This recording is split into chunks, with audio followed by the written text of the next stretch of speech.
كل سنة وانتم طيبين ورمضان كريم وينعاد علينا بالخير يا رب.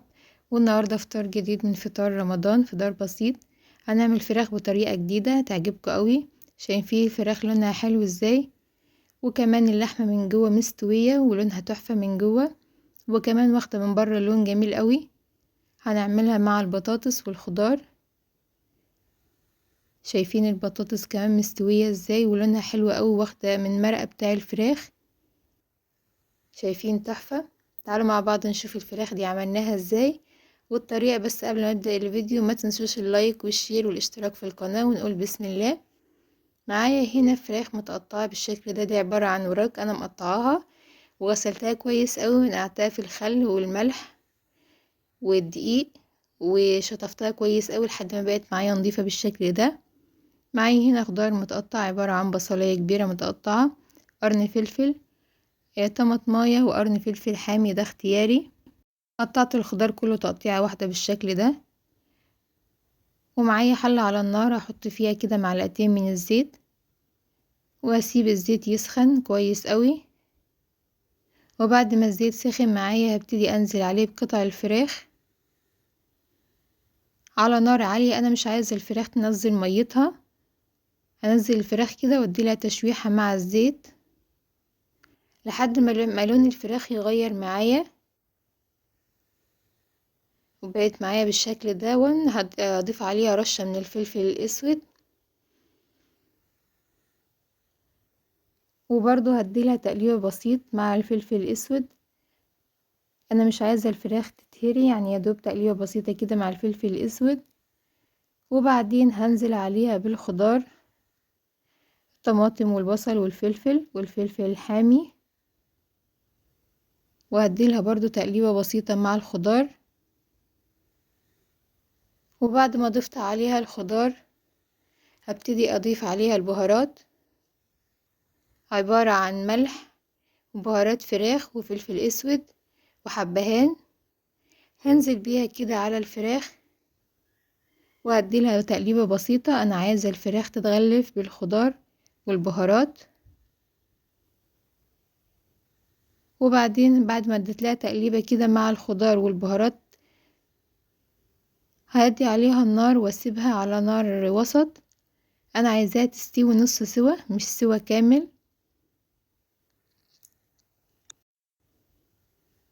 معايا هنا صينية الفرن، قطعت فيها بطاطس تقطيع رقيق كده مش تخينة، مش عايزاها سميكة. واضيف عليها رشة بسيطة خالص من الملح ورشة من الفلفل الاسود، وهقلب البطاطس كده بالفلفل الاسود والملح وهفردها تاني في الصينية. وكانت الفراخ استوت معايا نص سوا. هبتدي افرد الفراخ كده على البطاطس، وبعدين هضيف المرقة اللي نزلت من الفراخ بالشكل ده كده على البطاطس وادخلها الفرن. بس قبل ما ادخلها الفرن، دي طبعا اختياري بس بتدي لون حلو قوي للفراخ، معايا معلقتين من اللبن. هبتدي ادهن قطع الفراخ كده باللبن بالشكل ده كده. هدهن كل قطع الفراخ من كل الجوانب كده زي ما انتوا شايفين عشان تاخد معايا اللون الحلو، وكمان بتدي طعم حلو قوي للفراخ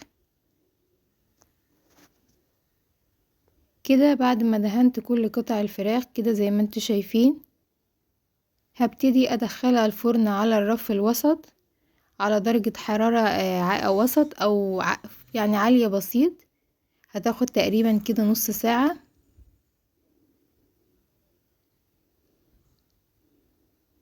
بالشكل ده كده.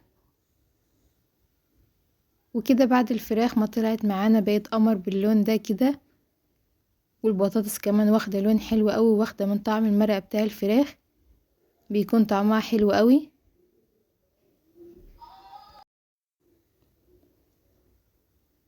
وكمان البطاطس استوت.